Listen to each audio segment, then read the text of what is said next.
신앙의 길을 열어주신 어머니. 먼저 내 인생에서 신앙의 길을 열어주신 어머니에 대해 언급하지 않을 수가 없습니다. 어머니는 성격이 활달하고 무슨 일이든지 최선을 다하는 분이었습니다. 어느 면으로는 아주 강해서 자신이 옳다고 생각하는 바는 죽음을 불사하고 따르는 분이었습니다. 남원 교회를 통해 예수님을 알게 되고 예수님이야말로 진리와 구원의 길을 열어줄 뿐이라는 확신을 갖고 열심히 성경을 읽고 기도를 했습니다. 어머니는 일남 사녀 중에 셋째였습니다. 네 자매들이 모두 기독교에 끌리게 된 연유는 예수님에 대해서 잘 알아서라기보다는 특별한 사연이 있었습니다. 우리 외조부님은 꽤 신실한 불교 신자였다고 합니다. 큰딸이던 강화선 이모님도 상당히 열심히 절에 다니는 신자였습니다. 그런데 동생인 강차남이 정신질환을 앓게 되어 치료를 해보려고 백방으로 돌아다녔습니다. 하지만 별 효과를 보지 못하는 중 먼저 교회에 다니던 막내 이모 강부남을 따라 교회에 드나들면서 정신병이 차차 좋아지게 되었습니다. 그래서 큰이모 강화선은 기독교를 믿어서가 아니라 동생을 돌보기 위해 교회에 따라다녔습니다. 혼자 생각하기에 동생 병만 치료되면 자기는 원래대로 절로 돌아가려고 마음을 먹고 따라다녔는데 그만 교회의 가르침에 이끌리게 되었답니다. 이 같은 사유로 형제들이 모두 교회에 다니게 되었고 원래 활발하고 똑똑한 사람이었던 어머니는 누구보다 더 열심히 교회의 신앙생활에 심취하게 되었습니다. 그러다 1943년쯤 그때는 일제 말기라 시국이 살벌하여 교인들에 대한 핍박이 심했습니다. 모든 곳에서 일본 천황을 향하여 신사참배를 하도록 강요했습니다. 남원 교회에서 16명의 신도들은 이를 거부했고 그로 인해 교회 문을 닫을 수밖에 없었습니다. 그래서 성경 공부를 하고자 하는 어머니는 새벽마다 성경과 찬송가를 가지고 새벽 3, 4시 사이에 집을 나가 의자 공장을 경영하는 남원 오 집사님 댁으로 갔습니다. 오북환 집사님의 공장으로 말하자면 남원시 천거리에 집사님 3분께서 3일 목공소를 운영하고 계셨습니다. 그래서 신사참배를 거부한 몇 명의 신도들은 오 집사님 공장으로 모이게 되었습니다. 나를 포함한 어머니와 이모님들 그리고 동생들도 모두 그곳으로 가서 성경을 공부하기 시작했습니다. 당시는 기독교의 박해가 심할 때라 경찰의 눈을 피해야 했습니다. 그러던 어느 날 오 집사님께서 여러분 빠지지 않고 나와서 열심히 공부하시기 바랍니다. 머자나 특별히 훌륭한 선생님을 모시게 될 것입니다. 라고 했습니다. 그래서 모두들 설레는 마음으로 기다렸습니다. 그때 목공소를 찾아오신 분이 광주에서 오신 이연필 선생님이었습니다. 이후부터 어머니 일행은 이연필 선생님을 만나 종종 성경을 공부하게 된 것입니다. 훗날 나의 스승이 되고 동광원 운동의 중심이 된 이연필은 나의 스승이요 우리들의 성자입니다. 교계에서 이연필에 대한 소문이 좋지 않을 때 엄두선 목사는 그 이유를 알아보려고 찾아왔다가 이연필의 삶과 믿음이 예수님의 길을 따르는 참 신앙이었다는 것을 알고 맨발의 성자라는 책을 출간하여 세상에 알렸습니다. 그리고 맨발의 사랑, 이연필의 삶과 신앙이라는 책에는 이렇게 나와 있습니다. 이연필 선생은 얼마든지 부귀 영화를 누릴 수 있었지만 그리스도 예수를 믿고 모든 세속적 욕망을 버리고 초월하여 십자가의 길을 따라갔다. 세상의 가장 비참한 사람들과 함께 가장 가난하고 가장 약한 자가 되어 같이 사셨다. 그 십자가의 길이 참 길이요, 바른 길이요, 성인의 길이라는 것을 깨달으시고 제자들에게 그렇게 가르치셨다. 동광원은 이연필 선생이 가르치신 그 거룩한 십자가 정신, 오직 하나님의 말씀을 따라 청빈과 순결과 순명을 실천하여 가난하고 병들어 소외된 이웃들을 내 몸같이 돌보며 헌신하는 사랑의 공동체이다. 이런 동광원의 영성은 1000만 년 전에 빙하가 녹아흐르는 때묻지 않고 오염되지 않은 순결하고 정갈하며 맑고 찬 샘물이다. 이연필 선생님이 1943년 남원의 3일 목공소를 찾아와 예배 모임과 성경 공부를 했지만 일제의 감시와 핍박이 심해서 남원 시내에서의 모임은 계속하기가 사실상 어려웠습니다. 그래서 어머니는 1944년 2월에 수양을 할 목적으로 집을 구하러 나가셨습니다. 지금의 설인에 구례군 산동면 둔사리를 수양처로 삼았습니다. 그곳은 남원에서는 30리가 넘는 곳인데 남원에서 수지까지는 평지로 20리 길이며 그곳부터는 산길로만 10리가 넘게 올라가야 되는 험준한 지리산 자락입니다. 깊은 산중이라 집을 구하기가 어려워 집을 크게 지을 수가 없어서 방 2칸의 오두막으로 만족해야만 했습니다. 거기서 밭도 일구고 농사를 지어 추수하여 저장도 했습니다. 그러나 겨울에는 너무나 추워 남원의 시내 집으로 내려와야만 했습니다. 그러다가 1945년 초에 어머니는 다시 그곳에 아버지와 함께 입산을 했습니다. 그때는 한참 2차 세계대전이 막바지였던 때라 매일 공습 경보가 나고 연합군의 B-29 비행기가 상공을 나는 바람에 늘 방공호를 찾아 들어가야만 했습니다. 모든 것은 배급제라 식량도 10일 간격으로 배급이 나와서 부모님은 교대로 시내를 나와야 했습니다. 남원 집에서는 할머니와 큰오빠 내외가 함께 살고 있었으며 나는 아직 직장인 남원 우체국으로 출근하고 있었고 동생들은 학교에 다니고 있었습니다. 서슬한 소슬바람이 덧창문을 스치고 지나가는 어느 날 밤이었습니다. 갑자기 아버지가 기거하는 윗방에서 어머니가 주무시던 아랫방으로 베개가 날아왔습니다. 곧이어 화가 난 아버지의 목소리가 뒤를 따라 들려왔습니다. 그렇게 살려면 차라리 나가. 그 바람에 깜짝 놀라 일어난 나는 날아온 베개를 붙잡고 앉았습니다. 단 한 번도 화를 낸 적이 없는 아버지의 고함 소리에 깜짝 놀라 일어났지만 그 영문을 몰랐습니다. 우리 집은 어려서부터 부부 유별이 당연한 것이었습니다. 아버지는 윗방에서 오빠와 함께 주무시고 어머니는 딸들과 함께 아랫방에서 잠을 잤습니다. 내 곁에 누워 계시던 어머니는 아무것도 모르는 척 옆으로 돌아 누우셨습니다. 나는 윗방의 분위기를 살폈습니다. 언제 그랬냐는 듯 윗방은 조용했습니다. 나는 가만히 다시 누워 눈을 감았습니다. 언제나 사이가 좋던 부모님이었는데 무슨 일로 아버지의 역정이 저리 심하실까 이해가 되지 않았습니다. 아버지는 동네에서 군자라고 소문이 날 만큼 항상 조용하고 주장이나 고집이 없는 분이었습니다. 그래서 내가 어머니한테 왜 아버지께서 저리 역정을 내시는가 하고 물었습니다. 그랬더니 어머니께서 이렇게 대답해 주었습니다. 너도 알다시피 내가 성경 공부를 하면서 깨달은 바가 있단다. 창세기에 선악과를 따서 먹으면 반드시 죽으리라 라고 한 그 말씀에 순종하기 위해 아버지와 부부 생활을 거부했기 때문에 아버지께서 이렇게 화가 나신 것이란다. 나는 아직 부부 생활이 어떤 것인지 알지 못했지만 이미 독신 생활을 준비하고 있던 터여서 어머니의 말에 깊이 공감을 했습니다. 꿈길에 만난 예수님. 해방되기 전에 이연필 선생님은 남원 3일 목공소에 오셔서 성경을 가르쳐 주셨습니다. 매일 새벽 기도를 여시고 이연필 선생님이 말씀을 전하셨습니다. 그래서 어머니께서는 날마다 그 새벽 기도에 나가시고 나는 어린 동생을 돌봐야 했습니다. 그러던 어느 날 나는 동생을 업고 있다가 그만 잠이 들었습니다. 그런 와중에 나는 참으로 이상한 꿈을 꾸게 됩니다. 꿈속에서 남원교회 교인들이 소복을 입고 산을 오르기 시작했다. 나도 그 무리에 끼어 산으로 올라갔다. 한참을 가다 보니까 오른쪽 옆으로 철문이 보였다. 교인들은 그 철문은 쳐다보지도 않고 모두가 곧장 산으로만 올라갔다. 나는 걸음을 멈추고 철문으로 고개를 돌렸다. 엄청나게 큰 십자가 철문이었다. 나는 고개를 갸웃거렸다. 왜 교인들은 산으로 올라가지? 여기 십자가의 문이 있는데 왜 그들은 산으로 올라가는 걸까? 나도 산으로 갈까? 아니야. 예수님을 만나려면 나는 십자가의 문을 통과해야 해. 나는 혼자서 십자가 철문 앞으로 다가가 있는 힘껏 밀었다. 굳게 닫힌 커다란 철문은 꼼짝도 하지 않았다. 내 힘으로는 절대 열 수가 없었다. 열 수 없는 철문 앞에서 기도가 절로 나왔다. 예수님, 제 힘으로는 도저히 열 수가 없어요. 저는 힘이 없으니 도와주세요.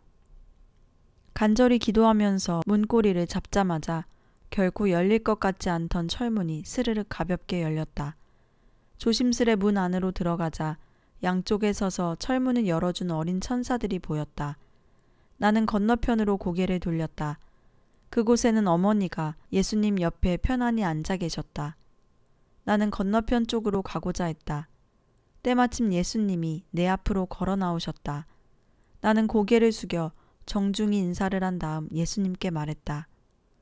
어머니가 계신 곳으로 가고 싶어요. 아직은 때가 아니다. 언제가 때인가요? 저는 지금 가고 싶어요. 지금은 때가 아니다. 예수님은 두툼한 책을 앞으로 내밀며 말을 계속했다. 이 책을 다 읽고 그 말씀에 내 발을 다 맞추고 오너라. 나는 그 말씀에 어안이 벙벙했다. 이렇게 두꺼운 책에 발을 맞추고 오라니. 이것을 언제 다 읽고 언제 발을 맞추나? 생각할수록 걱정이 앞섰다. 나는 조심스럽게 다시 입을 열었다. 지금 가고 싶은데요. 예수님은 고개를 좌우로 흔들었다. 나는 무조건 떼를 쓰다가 나중에는 빌면서 예수님께 통사정을 했다. 그러나 아무 소용이 없었다. 나는 한 손으로 책을 받고 또 한 손으로는 예수님을 틀어잡고 엉엉 울고 말았다. 흐느껴 울다가 나는 눈을 번쩍 뜨고 깨어났습니다. 젖먹이 막내 동생을 업고 앉아있다가 그만 앞으로 엎드린 채로 자고 있었던 것입니다. 나는 허리를 펴고 앉아 동생을 추스르며 꿈 내용을 계속 곱씹어 보았습니다.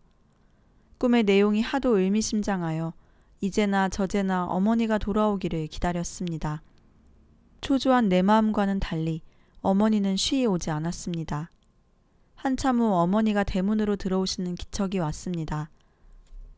나는 방으로 어머니의 뒤를 따라 들어가서 다짜고짜 말했습니다. 어머니, 저도 어머니 다니는 새벽 기도에 따라갈래요. 아니다. 너는 아기를 좀 봐주어야지. 어머니가 바로 거절하였습니다. 아니에요. 저는 무조건 어머니를 따라갈래요.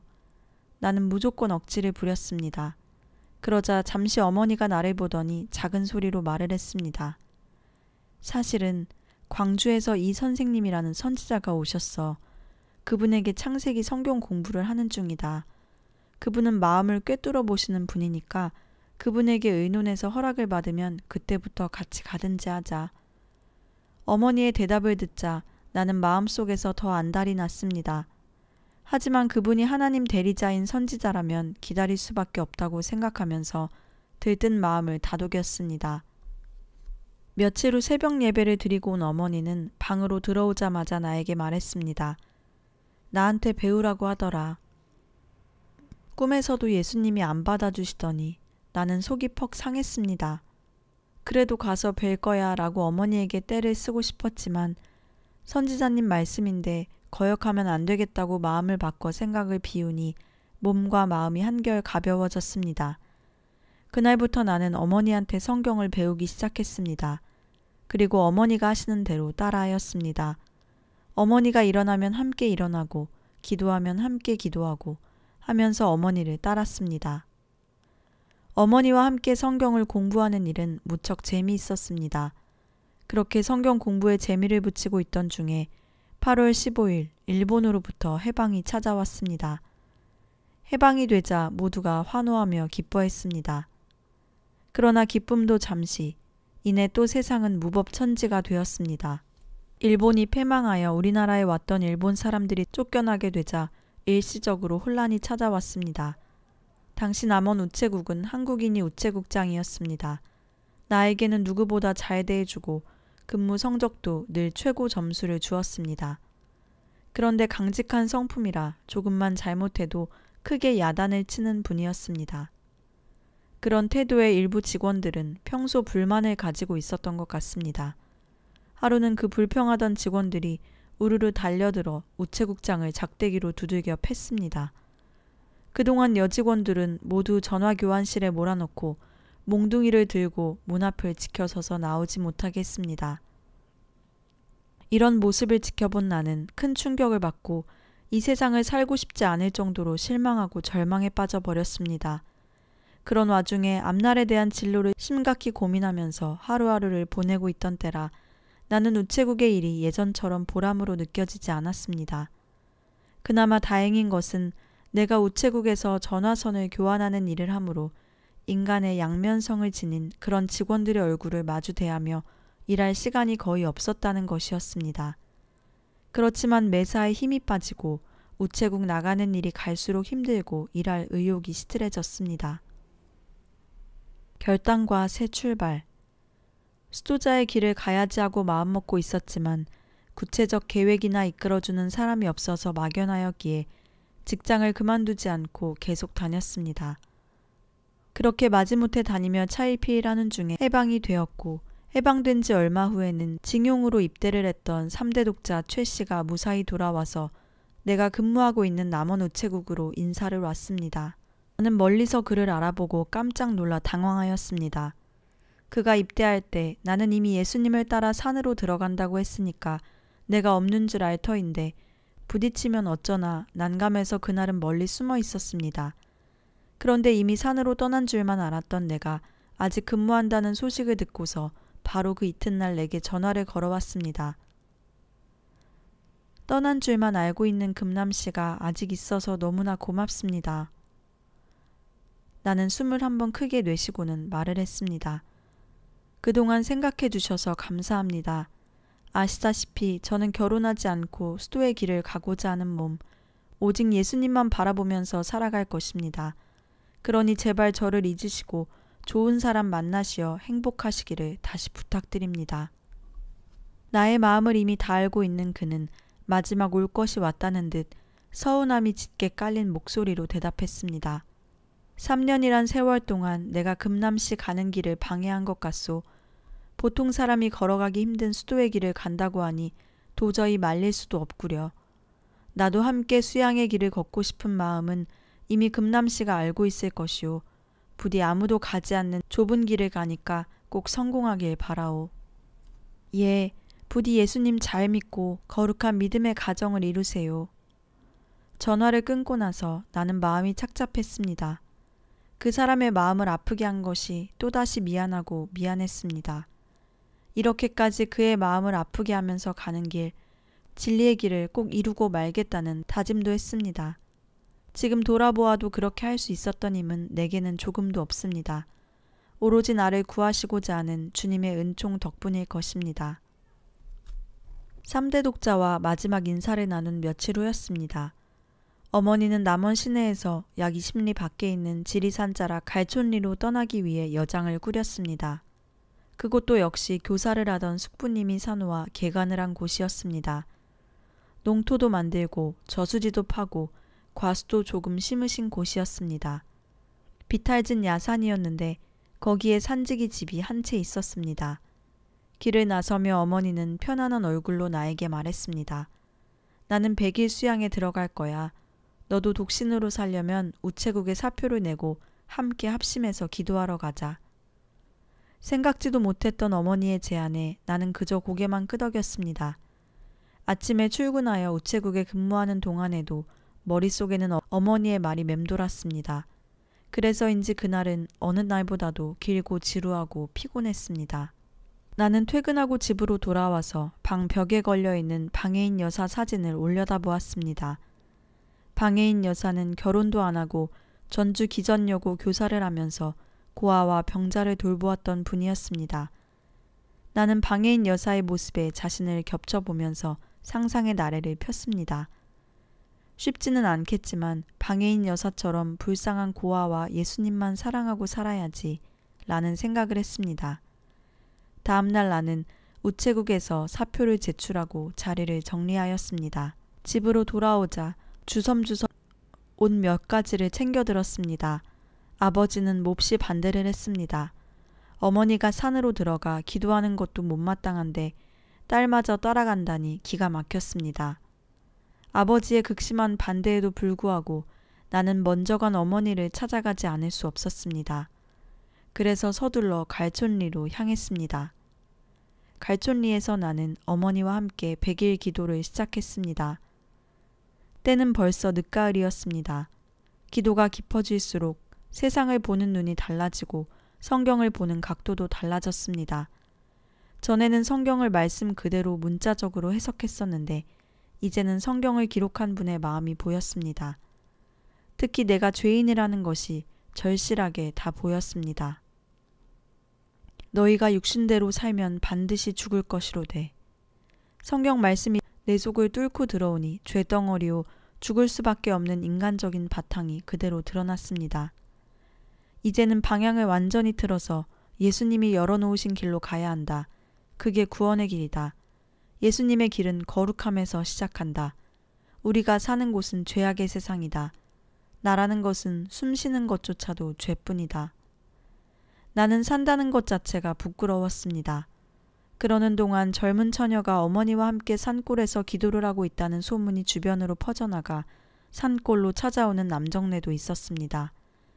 나는 사내들이 탐하는 젊음이 싫어서 이렇게 생각했습니다. 이 젊음이 언제나 지나갈까? 빨리 늙은 몸이 되어서 사람들의 시선을 끌지 않았으면 좋겠구나. 나병이라도 걸리면 좋겠구나. 하루는 물을 기르려고 옹달샘에 갔습니다. 옹달샘 옆에 누군가 한글과 일본어로 시를 써서 적어놓은 쪽지가 보였습니다. 나는 그 쪽지를 들고 와서 어머니 앞에서 읽었습니다. 좋은 시절의 청춘이 청춘을 희생하고 하늘의 뜻을 바라고 그렇게 기도하는 삶이 기특하구나 하는 내용이었습니다. 어머니는 단박에 앞으로 우물에 혼자 가지 마라 하고 엄하게 나를 단속했습니다. 나는 어머니의 보호 속에서 더욱 기도에 매진했습니다. 세상에서 사내들의 발길이 제일 무섭고 산속도 숨을 데가 못 되는 것 같았습니다. 간절히 기도하면서 세상에서 숨는 길은 내가 완전히 성화하는 길밖에 없다는 깨달음이 왔습니다. 내 안에서 음란의 냄새가 나서 남정네가 찾아온 것이니까 거기서 벗어나는 길은 성화밖에 없구나. 이 모든 것이 바로 나의 문제로다. 나는 더욱 열심히 기도에 매진하는 수밖에 다른 도리가 없었습니다. 산속에서 기도하며 두어 달이 지난 어느 날이었습니다. 갑자기 한 무리의 여인들이 갈촌리로 찾아왔습니다. 남원읍 교회에서 함께 지내던 믿음의 형제들이 교회에서 제명당했다는 소식이었습니다. 그 말을 듣고 몹시 놀랐습니다. 그러니까 이 선생님을 따르는 믿음의 형제들이 교회에서는 이단으로 몰리고 가정에서는 젊은 남정네에 빠져서 이리저리 설치고 다닌다며 남편들에게 매를 맞고 구타를 당했다고 했습니다. 그렇지만 믿음의 길을 버릴 수가 없어 새벽 첫 닭이 우는 소리를 듣고 집에서 출발하여 갈촌리로 왔다는 것입니다. 남원 지역 이곳저곳에서 갈촌리까지 30리가 넘는 이 머나먼 길을 찾아오는 그 심정이 어떠했을지 짐작이 가고도 남았습니다. 어머니와 나는 그분들과 함께 마음을 모아 정성으로 예배를 드렸습니다. 우리는 불타는 신앙으로 서로의 상처를 보듬어 주었습니다. 그러자 영혼은 새 힘을 얻은 듯 했습니다. 박해를 받을수록 어머니들의 가슴 속에는 성령이 불타올랐습니다. 이때부터 매주 일요일이면 어김없이 믿음의 형제인 어머니들이 갈촌리에 나타났습니다. 가정과 사회라는 여러 환경 속에서 가해오는 핍박을 물리치고 물을 건너고 험한 산길과 들길을 지나 30리 또는 40리 길을 마다하지 않고 갈촌리로 찾아왔습니다. 그들이 예배를 마치고 집으로 돌아갈 때면 어머니와 나는 형제들을 꼭 전쟁터에 보내는 것 같은 생각이 들어 산자락 끝까지 따라 나와 배웅을 했습니다. 그러고는 세상을 향해 내려가시는 그 어머니들의 뒷모습을 지켜보며 한 주일 동안 믿음의 삶을 잃지 않도록 열심히 기도로 응원을 보냈습니다. 어느덧 100일 기도가 끝나가니 나는 앞으로 세상 밖으로 나가서 살 일이 까마득해지면서 걱정이 태산 같아졌습니다. 마음은 이미 예수님만 위해 살겠다고 결심했는데 저 험악한 세상에서 어떻게 견디며 살아갈 수 있을 것인가. 100일 기도가 끝나기 한 주일 전이었을 것입니다. 예배가 거의 끝나갈 무렵에 어떤 사람 두 분이 찾아왔습니다. 인기척의 어머니는 문을 열고 내다보더니 신발 신을 겨를도 없이 재빨리 뛰쳐나갔습니다. 함께 있던 다른 믿음의 어머니들도 후다닥 쫓아나갔지요. 웬일인지 나도 갑자기 마음이 편안하고 기쁨이 충만해지면서 성모 마리아와 엘리사벳이 만나는 순간에 복중의 아기가 뛰어놀듯이 심장이 뛰었습니다. 보통뿐이 아닌가 보다. 누굴까? 혹 이 선생님일까? 나는 집에서 어머니가 새벽 기도를 다녔던 것을 떠올리며 속으로 추측해 보았습니다. 아니나 다를까 역시 이연필 선생님이었습니다. 이연필 선생님이 다른 형제분과 함께 찾아오셨습니다. 그때부터 갈보리에서 어머니와 나는 이 선생님께 날마다 성경을 배웠습니다. 그 당시 30대인 이 선생님은 예법을 아주 중요하게 여겨서 나는 어머니 뒤에 숨어 성경을 배웠습니다. 이 선생님은 하루 종일 먹는 것을 볼 수 없었습니다. 하루 한 번 밤중이면 물 한 잔에 곡식가루를 한 숟갈 풀어서 마시는 것으로 끝이라 하였습니다. 때로는 며칠씩 금식하며 지냈습니다. 그리고 산에 올라 밤새 엎드려 기도하시고 새벽이면 초막으로 돌아오는데 잔등에 하얀 서리가 덮이고 수염에 고드름이 달린 채 내려오기도 했습니다. 그런 이 선생님은 충만한 성령으로 인간의 욕망을 벗어나 모든 것을 초월한 도인처럼 보였습니다. 며칠 후에 수레기 어머니도 갈촌리로 찾아왔습니다. 이연필 선생님과 함께 성경 공부를 하며 한 20날이 지났을 무렵 수레기 어머니는 내 뜻을 물었습니다. 수레기 어머니는 도암에서 이연필 선생님과 같이 이공님에게 성경을 배우셨던 분이었습니다. 곧 이 선생님이 떠나실 텐데 너도 여기를 떠나 선생님을 따라갈 마음이 있느냐? 수레기 어머니의 질문에 나는 망설이지 않고 즉시 고개를 끄덕였습니다. 예수님이 베드로에게 그물과 배를 버리고 나를 따르라고 말씀하신 것처럼 그 말은 곧 나를 부르시는 하나님의 뜻이라 여겨졌습니다. 선생님을 따라 나서겠다고 하자 어머니를 비롯하여 모두가 기뻐하시며 기도로 격려하셨습니다.